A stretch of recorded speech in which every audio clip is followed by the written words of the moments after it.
Vamos a seguir hoy en nuestro pasaje de Lucas. Vamos a continuar a partir en el capítulo 9 todavía. Vamos a estar pasando del versículo 28 hasta el 36. Entonces, para los que quieren buscar en sus Biblias, vamos a estar del versículo 28 hasta el versículo 36 en Lucas capítulo 9. Tenemos un amigo extra que ha venido hoy. Creo que su dueña está por ahí, pero ya decidió irse para allá. Si recuerdan, hemos estado siguiendo a Jesús, que ha estado viajando. Y la semana pasada, si recuerdan, estábamos en Cesarea de Filipo. Entonces teníamos una interacción entre Jesús y sus discípulos y tenemos una conversación y Pedro hace una declaración que sabemos por la palabra de Dios que venía porque el Espíritu Santo se lo reveló, que Jesús era el Cristo. Entonces vamos a agarrar a partir de ahí y quiero que leamos aquí el primer versículo 28, que dice que cerca de 8 días después Jesús llevó a Pedro, a Juan y a Santiago a una montaña para orar. Primero quiero simplemente apuntar a que si uno empieza a hacer un estudio, y hemos estado hablando los jueves, tenemos en Zoom un estudio donde vemos otra vez este pasaje, pero lo indagamos un poquito más y estamos hablando sobre cómo es que estudiamos la Biblia, cómo es que podemos escarbar y ver las verdades que están en la palabra de Dios. Y una de las cosas que haríamos si voy a estudiar ese pasaje, dándome cuenta de que es uno de los evangelios, nos damos cuenta que no hay solo un evangelio, ¿cierto? Tenemos 4 evangelios. Y además, y entre esos 4 tenemos 3 que suelen alinearse bastante. Los llamamos los evangelios sinópticos. Juan es un poquito diferente, pero Mateo, Marcos y Lucas tienen una línea muy similar. Y entonces, sobre todo en una preparación para un mensaje como este, o si estoy estudiando este pasaje, voy a mirar los otros pasajes, los que coinciden. Y en este caso, Mateo y Marcos tienen también la historia de la transfiguración. Y es interesante porque una de las cosas que quizás me van a agarrar, y estábamos hablando de esto el jueves, que cuando estoy estudiando la palabra de Dios, estoy buscando simplemente a nivel de superficie de las palabras, que está diciendo, ¿no? ¿Qué palabras se repiten? ¿Qué palabras sobresalen? ¿Qué preguntas hay? ¿Qué respuestas a esas preguntas? Son cosas importantes que vemos. Y una que me resaltaría es interesante, que es que en Mateo y en Marcos dice 6 días. Dice 6 días después y aquí dice 8. Entonces uno dice, ok, bueno, aquí hay una diferencia interesante. Pero simplemente quería mencionar que es interesante que parece con la manera que Lucas maneja y recordemos que Lucas viene de un trasfondo helenista, más griego, entonces tiene una manera diferente de pensar que quizás Mateo y Marcos a veces en la manera en la que se comunica. Pareciera ser que Mateo y Marcos están pensando más en la separación de días, ¿no? Entonces el evento de la semana pasada, y es interesante porque ¿hace cuántos días estábamos aquí? La última vez. Hace 8 días, ¿no? Diríamos, en Costa Rica decimos de hoy en 8, ¿no? Puse un mensaje ayer hablando del domingo que viene, dije, del domingo en 8, y hablamos, eso es cultural, pero eso, por ejemplo, en Estados Unidos no lo decimos. No, simplemente no usamos esa manera de medir, no es que no sea inválido, simplemente es culturalmente diferente. Entonces decimos, incluso en otros países de habla hispana, en Perú dicen de hoy en 8. Hasta que llegó aquí lo llegó hoy, ¿no? Entonces es interesante, incluso entre 2 países de habla hispana vemos una diferencia de la manera en la que comunicamos tiempo, ¿no? Y entonces recordamos que Lucas es helenista, es más griego. Mateo y Marcos son judíos, diríamos en España, de pura cepa, o sea, ellos son judíos. Entonces su cultura, todo está rodeado en eso. Pero es interesante porque entonces lo que parece que está pasando es que Mateo y Marcos están contando el tiempo entre medias y Lucas lo que está haciendo es contando el día que ocurrió la conversación con Pedro y 8 días después, con una separación de 6 días, el 8º día después, es este día en el que estamos aquí. Y hay otra cosa que dice Y Juan, dice, cerca de 8 días después, Jesús llevó a Pedro, a Juan y a Santiago a una montaña para orar. Otra diferencia interesante, si leemos los otros, creo que es en Marcos, capítulo 9, dice que a una montaña alta. Es un detalle que Lucas no especifica, pero en Marcos encontramos una montaña alta. Y lo que vamos a ver hoy es la transfiguración de Cristo. Creo que si usted es un creyente o si usted ha escuchado un poco de la Biblia, ha oído en algún momento acerca de la transfiguración de Cristo. Es cuando Jesús lleva a esos 3 discípulos a un lugar, a una montaña, y de repente aparecen Moisés y Elías con él, y tienen una conversación y el Padre habla, y vamos a ver sobre eso. Pero es interesante porque hablando hemos estado hablando un poquito ahora del contexto literario, ¿no? Que dicen algunos de los otros evangelios. Pero hablando un poco del contexto geográfico, hay una pregunta. ¿Okay? ¿Dónde fue que Jesús llevó a sus discípulos? ¿Dónde ocurrió la transfiguración? Bueno, les voy a dar la respuesta. No lo sabemos. No lo sabemos porque la Biblia no lo dice. Dice específicamente un monte alto. Ahora, lo que sí podemos hacer es estudiar y ver cosas, y hay 2 lugares que son específicamente quizás los que más pensaríamos. Uno se llama el Monte Tabor. Monte Tabor es conocido tradicionalmente como el Monte de la Transfiguración, hasta el punto que creo que como en el quinto, sexto siglo se estableció una iglesia sobre el monte y se llama la Iglesia de la Transfiguración. ¿Por qué? Porque históricamente se convirtió en el lugar en el cual se pensaba que Jesús se había transfigurado. Y entonces la gente iba y hacía peregrinajes, y entonces la iglesia estableció una capilla como para conmemorar, ¿no? Y como ocurre mucho, si usted conoce un poco de Israel, sabe que en todos los lugares así como específicos, en muchos de ellos hay iglesias, ¿no? Para conmemorar cosas que ocurrieron. Entonces, más bien, el otro día estaba viendo un video y el profesor de una de mis clases estaba hablando sobre que este es el lugar donde creen que Jesús lloró lágrimas de sangre, ¿no? Y no es posible saberlo de seguro, pero ¿qué pasa? Hay una capilla, una iglesia, ¿no? Que se construyó encima de esa piedra para conmemorarlo. Pues en el Monte Tabor pasa lo mismo. Este es el lugar tradicional. Tengo un poco de video aquí que quiero compartirles, donde van a ver lo que es el monte y un poco del lugar geográfico. Ahí pueden ver la iglesia, ya no es una pequeña capilla, ya más bien es una estructura más grande, pero está en el medio de un área llana y ahí está, muy prominente. Y geográficamente está como 11 kilómetros suroeste del mar de Galilea. Ahí ven el punto y geográficamente. Entonces, este es el lugar que tradicionalmente se hubiera creído, o lo que las personas han creído que era donde fue la transfiguración de Jesús. Dije que hay 2 lugares posibles y ahora vamos a hablar del segundo. Una de las razones quizás, hay 2 razones por las cuales quizás Tabor es un poco complicado, y vamos a verlo ahora un poco en el mapa. Es que geográficamente está un poco removido de donde estaba Jesús en la última historia. Ahora, sabemos que Lucas no es siempre cronológico, entonces no es que Lucas siempre deja las cosas en el orden cronológico tanto como Mateo y Marcos, ¿sí? Ve otra diferencia de cómo él a veces ajusta una historia porque la realidad o el punto es más importante y calza en ese lugar. Entonces cuando lo comparamos con Mateo y Marcos, a veces vemos que Lucas no está tan preocupado con el tiempo, pero si es que este evento es el evento siguiente y es 8 días después, o sea, una semana más tarde, entonces vamos a ver en el mapa en un momentito que geográficamente está un poco removido de donde estaban antes.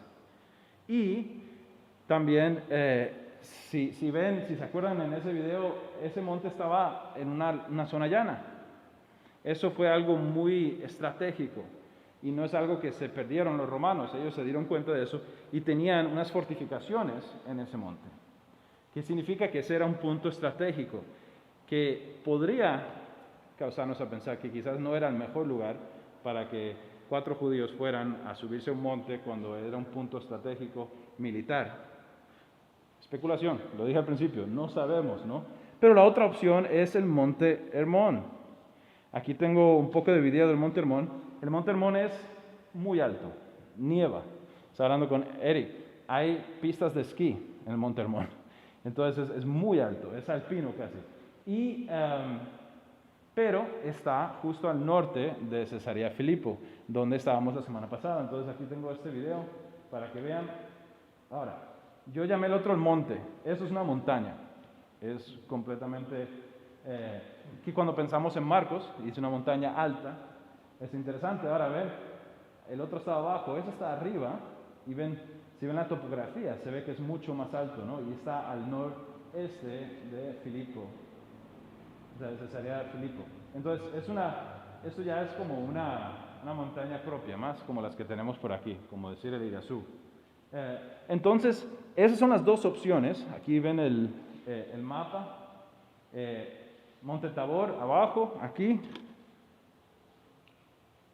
11 kilómetros abajo del Mar de Galilea, el Mar de Galilea como referencia.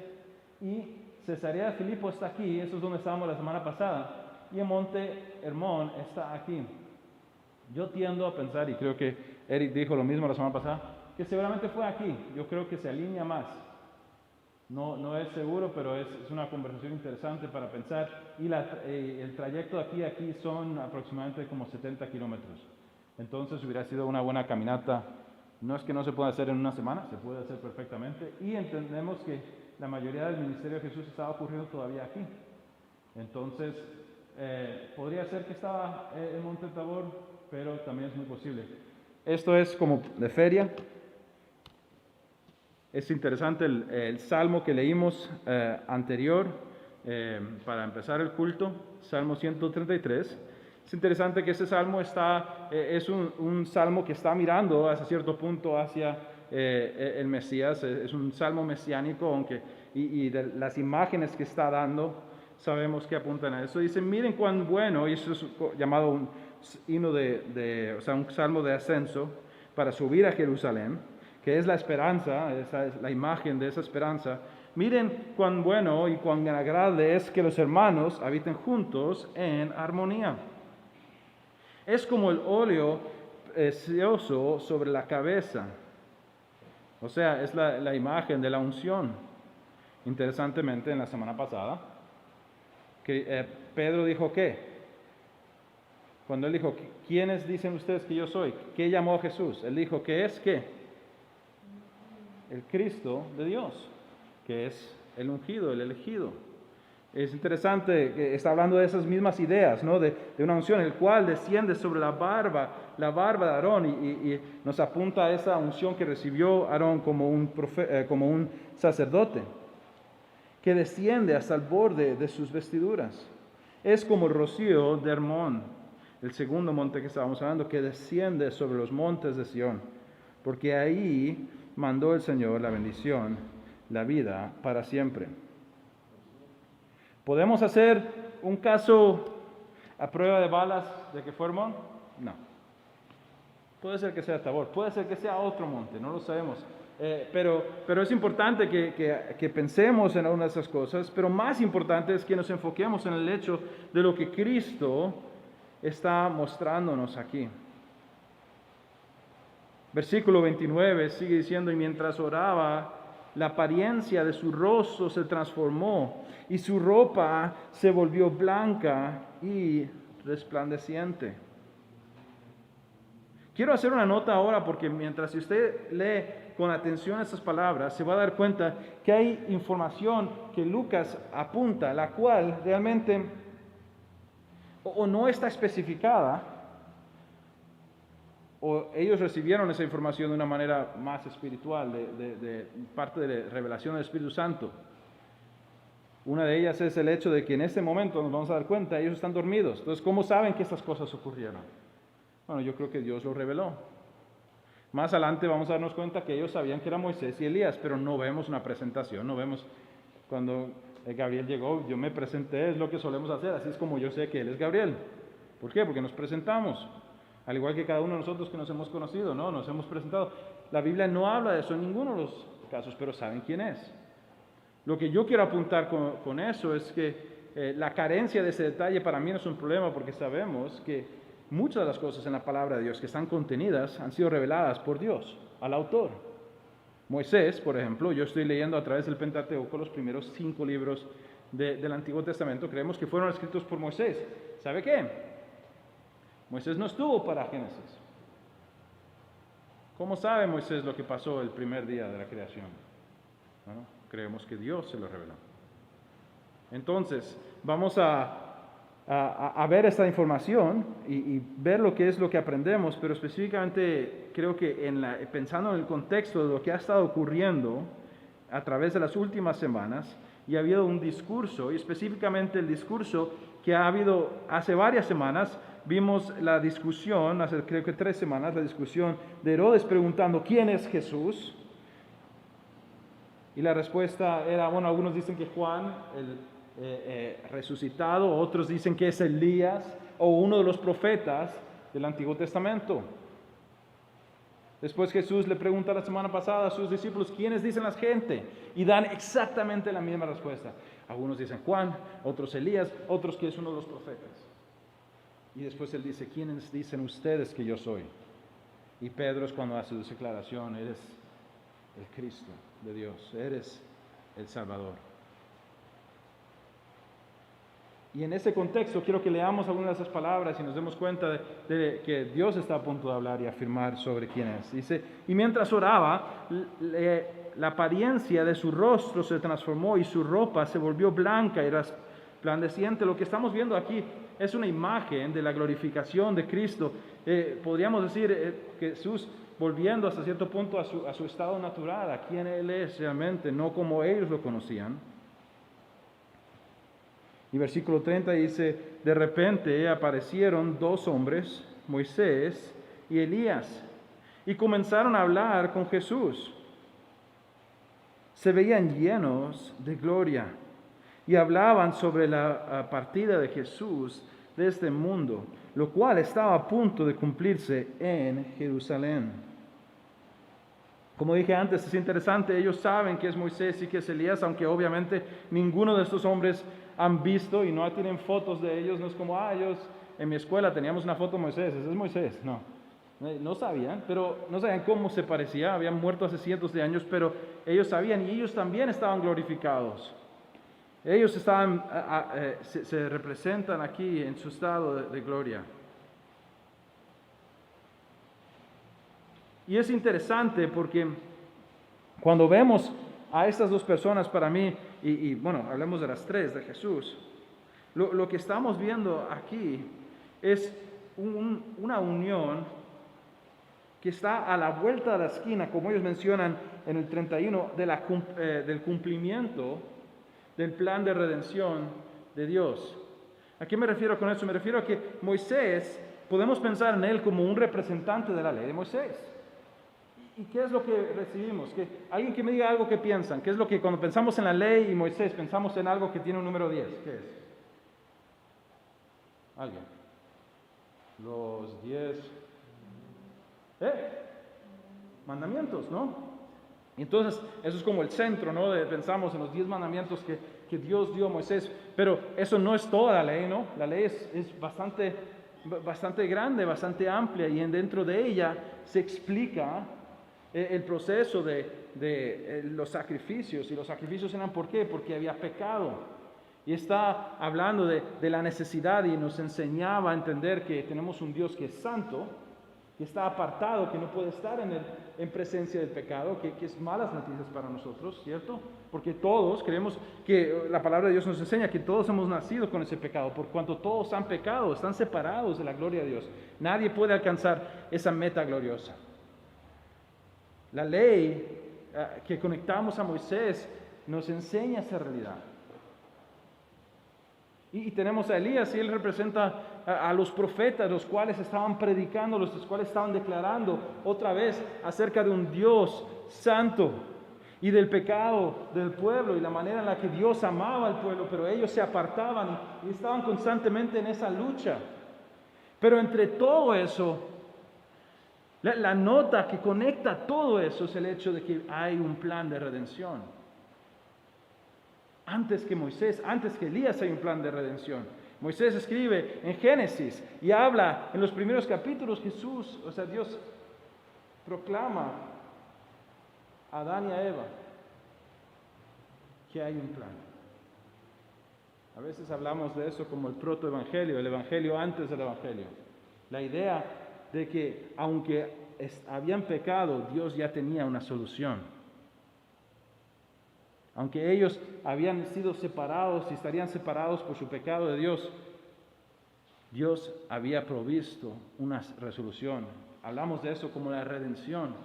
La redención es una palabra que a veces usamos, pero necesitamos entender el hecho de que lo que significa redimir significa comprar de vuelta algo que ya era de uno.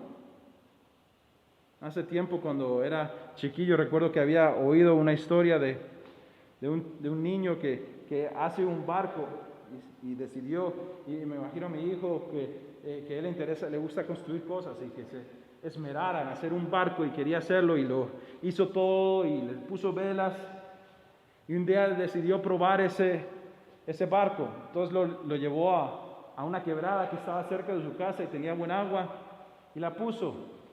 Su plan era ver si flotaba y caminar a la par y flotó demasiado bien. Y el agua era más rápida de la que él esperaba. Y entonces se fue. Y no pudo alcanzarlo. Y se perdió. Días más tarde pasó por enfrente de una tienda de juguetes. Y en la vitrina vio algo que reconocía. Era su bote. Alguien lo había encontrado y se lo había vendido al Señor. Y el Señor lo estaba vendiendo, ese bote que él había hecho, que él amaba. Ese muchacho preguntó cuánto valía, fue a casa, hizo todo lo que podía para conseguir reunir esa plata, volver, pagar por ese bote, para que se lo dieran. Eso es una imagen de lo que es la redención. Cuando algo estuvo y se ha ido, y después se paga un precio para redimir, para rescatar, para recibir de vuelta. Dios había creado a Adán y Eva y estaban con él, pero el pecado rompió esa relación, rompió esa comunión. Pero Dios tiene un plan. Ese plan es Jesucristo. Jesús, al centro de Moisés y Elías, es la culminación del plan de Dios. Dios, a través de los siglos, ha estado informando, usando el pueblo de Israel primero a otras personas y dando pactos con personas, como el primer pacto con Adán y Eva o con Noé, y mostrando su naturaleza de quién era. Y después Abraham y Jacob. Me salté disculpe, se me fue el chip. Abraham, Isaac y Jacob. Se va revelando y después con Moisés y enseña su naturaleza y aprendemos sobre nuestra necesidad y sabemos, y todo esto está apuntando a un día en el cual el Cordero de Dios que quita el pecado del mundo va a estar, y ese día el Cordero en toda su gloria visualmente estaba mostrando que a la vuelta de la esquina, como la conversación de Moisés y Elías con Jesús apunta, a la vuelta de la esquina está la culminación del plan de Dios. Y estos 3 discípulos tienen una invitación para participar en este momento. Este vistazo de lo que viene, este vistazo del completar de la redención, el completar del plan de Dios, de la misión de Dios para salvar a los redimidos, e incluso más allá de lo que va a ser estar cara a cara con Dios en la gloria. Vemos que dice el 32, Pedro y los otros se durmieron. Entonces esto parece que ocurre todo mientras están durmiendo, pero cuando despertaron vieron la gloria de Jesús y los 2 hombres de pie junto a él. Cuando Moisés y Elías comenzaron a irse, Pedro siempre es Pedro, ¿no? Siempre es el que salta y tiene algo que decir, ¿no? A veces la pega y otras veces no. La semana pasada, la pegó bien. Pero esta semana dice, sin saber siquiera lo que decía, exclamó, ¡Maestro! Es maravilloso que estemos aquí. Estaba como, ¡woo! Tengo que hacer eso cuando, disculpe, es mi naturaleza gringa. Pero yo creo que Pedro también lo hizo. Estaba como, estamos experimentando algo increíble. Y él dice, hagamos 3 enramadas como recordatorios. Una para ti, una para Moisés y la otra para Elías. Pedro está emocionado por lo que está pasando y reacciona. Claro, yo me imagino que hasta ese punto él está simplemente intentando, como los otros dos, procesar todo lo que está ocurriendo. Pero cuando se empiezan a ir, creo que él se centra en la idea de la permanencia. Ahora, esta idea de las enramadas no es casualidad tampoco. La realidad es que están justo en la época de la fiesta de los tabernáculos, en el cual estaban celebrando la salida de Egipto, y lo que hacían tradicionalmente es que formaban enramadas para salirse del sol, y habla sobre esa idea de una permanencia por lo menos limitada. Pero es interesante porque él está como, en ese momento parece que la idea es como, ok, quedémonos donde estamos y disfrutemos esto.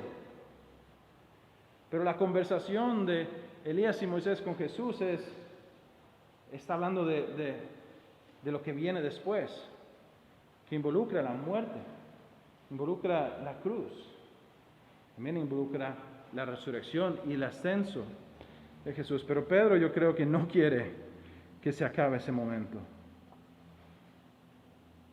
Y quizás inspirado por la fiesta de los tabernáculos, él dice, hey, ¿por qué no hacemos unas enramadas y podemos estar aquí durante un tiempo?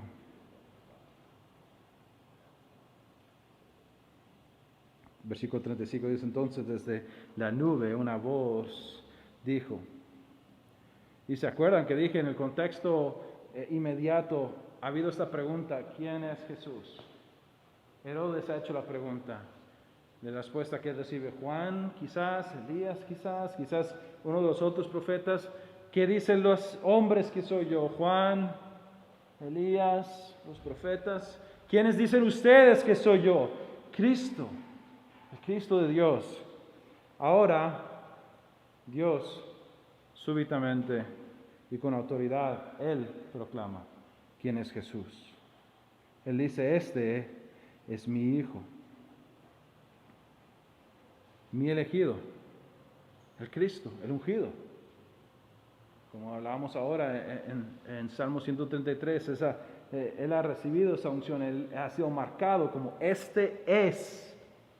Y esto no es la primera vez que ocurre esto, lo hemos visto antes, con el bautismo de Jesús, donde Dios dice, este es mi Hijo. Y me parece interesante estas palabras que dice, escúchenlo a Él. Escúchenlo a Él.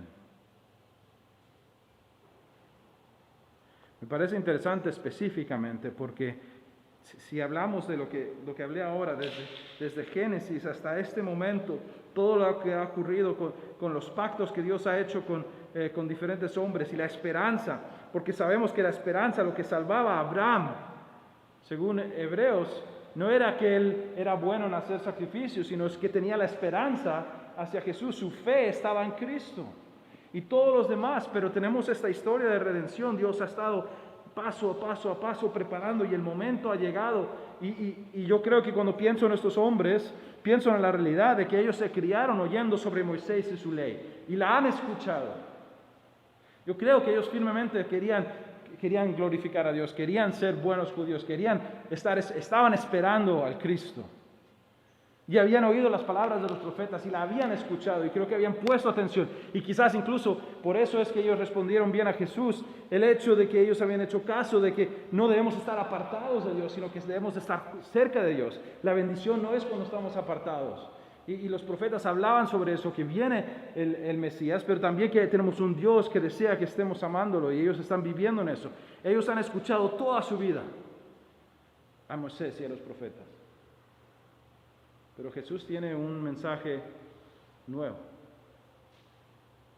Quizás no nuevo, sino completando el mensaje que Dios ha estado mostrando durante todos esos siglos en la historia de la redención, preparándose a llegar a ese momento. Pero el pacto es nuevo. ¿Cuántas veces no oímos a Jesús decir cosas como ustedes han oído? Ojo por ojo, diente por diente. Jesús tiene palabras nuevas y está hablando, y lo que Él está diciendo es contradictorio. Pedro está pensando en quedémonos aquí, establezcamos un reino, hagamos que Dios sea conocido aquí en la tierra a través de Jesucristo como su ungido. Tengamos victoria aquí en la tierra. Y Cristo está hablando de la cruz. Está hablando de morir. Y Dios creo que apunta sus mentes y sus corazones y dice, hey, Pedro, es cierto lo que dijiste hace una semana. Él es mi elegido. Él es el ungido. Pero necesito que escuchen lo que Él está a punto de decir, lo que Él va a enseñarles, lo que ha estado enseñándoles y lo que les va a enseñar. Estamos en un momento, somos una cúspide, es donde se une todo y estamos ahí en el momento crucial de que se va a completar el plan de Dios y se va a establecer el nuevo pacto que es en Jesucristo. La esperanza a la que estaban esperando todos esos hombres y mujeres que eran fieles y estaban esperando la salvación de Dios está aquí. Y nosotros, los que ponemos nuestra fe en Jesucristo, miramos a ese día, a ese tiempo, cuando el Cordero de Dios vino al mundo a salvar a los pecadores. Cuando la voz, versículo 36, cuando la voz terminó de hablar, Jesús estaba ahí solo. En aquel tiempo no les contaron a nadie lo que habían visto. En Marcos 9 también nos da quizás un poco más de información. Dice específicamente Jesús les dijo que no dijera nada hasta que hubiera resucitado. Y qué interesante, piensen eso, que Dios acaba de decir, escuchen lo que tiene que decir. Y Jesús les dice, no hablen de esto hasta que haya resucitado. ¿Qué implica resucitar? Algo tiene que pasar antes, va a morir. Y sabemos por el ejemplo de estos hombres, y lo sé por mi corazón, es que a veces Dios está hablando, pero yo no estoy escuchando. Y Él está diciendo, hey, entonces bajan y no hablan. Ojalá podamos darnos cuenta de lo que Dios estaba haciendo en ese momento y lo que ha hecho por nosotros y la oportunidad que Él da para que nosotros podamos a través de Jesucristo restablecer esa unión con Dios a través de su sacrificio. Ojalá podamos entender la necesidad que está en nuestro corazón, el pecado que nos separa, la necesidad de arrepentirnos y de huir del pecado y volver a Él. El mensaje de Moisés lo deja muy claro. Yo no puedo. Y no hay nada que yo pueda hacer, no hay ningún ritual que yo pueda hacer, que yo no puedo ser perfecto. Y el mensaje de los profetas habla a mi corazón porque mi corazón corre de Dios. Yo quiero alejarme, mi naturaleza no quiere ir a Dios, no quiere someterse a Dios, no quiere crucificar el pecado. Y entonces, aunque tengo un Dios que me ama y que me quiere, yo quiero irme. Y solamente a través de Jesucristo. Porque si en ese monte solo hubiera estado Moisés y Elías, no tendríamos esperanza. Pero estaba Cristo en el centro del plan de Dios. La respuesta para usted y la respuesta para mí. Entonces simplemente vamos a acabar hoy. Tengo dos pensamientos. Dios se pronuncia, Él dice que Jesús es el Hijo, es su Hijo y que debemos escuchar su mensaje.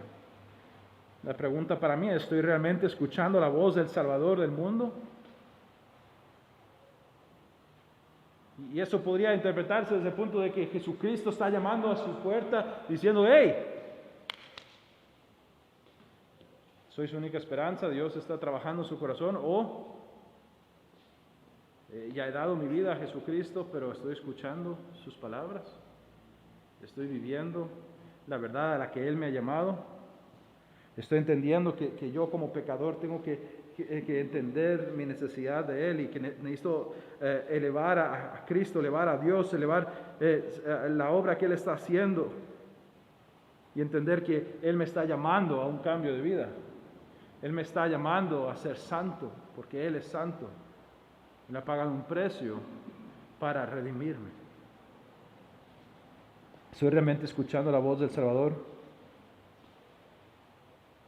Jesús es el centro y la culminación de la redención en el plan de Dios. Él es la respuesta.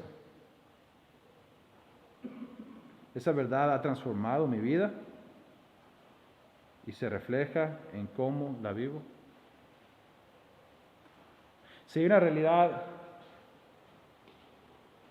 en el Nuevo Testamento, es que si alguien está en Cristo, nueva criatura es.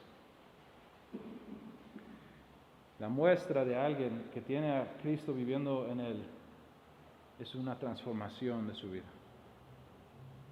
Es un cambio, es fruto, y fruto que abunda. Entendemos que estamos caminando en un proceso en el cual estamos siendo hechos más y más como Cristo. Santiago nos explica el proceso y habla sobre las tribulaciones y las cosas que pasan en nuestra vida, que nos están refinando. Y eso aclara el hecho de que yo no empiezo la carrera perfecto. Tengo un proceso por delante de mí, pero hay un proceso, porque eso sí lo dice la palabra de Dios, que el que está con Cristo está en el camino, ha tomado su cruz y lo sigue, y está peleando la buena batalla, se está poniendo la armadura. ¿Por qué? Porque está peleando con el pecado, y hay victoria en Cristo. Entonces, bíblicamente no creo que podemos medir si alguien es cristiano o no porque se pone una camisa o porque dice que oró algún día o porque estaba en un evento y levantó la mano y oraron por él. Todo bien, pero la muestra de la salvación es que hay una obra trascendente que ha transformado a la persona y los ha cambiado para siempre. Los cristianos se caen, sí, pero son levantados y permanecen. Y corren la carrera fielmente con la mirada en la meta. Y la mirada es en Jesucristo. Todo nos anima. Esa verdad de Dios, que Jesucristo es la respuesta, que Jesucristo ha venido para salvarnos, esa verdad ha transformado mi vida. Se refleja en mi vida. Cuando la gente me ve, ven a Cristo trabajando en mí. Ven al Espíritu Santo obrando en mi vida. Ven como cada día hay un poco menos del viejo Jonathan y cómo de repente me parezco un poco más a Cristo. Porque eso es a lo que hemos sido llamados. No es coincidencia que uno de los términos más comunes en el Nuevo Testamento para referirse a los cristianos es santos. Eso es lo que Dios nos ha hecho y eso es lo que estamos llamados a hacer. Todos animo a que vayamos al Señor en oración hoy y que Dios trabaje en nuestros corazones. Padre Celestial, te damos gracias, Señor, por este y todos los demás pasajes. Dios, te doy gracias por el Antiguo Testamento que nos muestra el cauce, Dios, de tu trabajo, redimiendo, Señor, y preparando el camino para el Mesías, para el ungido, Señor, para Cristo, nuestro Salvador, el que cumpliría lo que nadie más podía hacer. Dios, te glorifico y te doy gracias porque mandaste a tu Hijo, Señor, lo más precioso, Señor, para morir por alguien como yo, que no lo merece. Dios, yo no entiendo por qué me amaste, Dios, y no entiendo por qué amaste a ninguna de las otras personas que salvas. Dios, pero te doy gracias.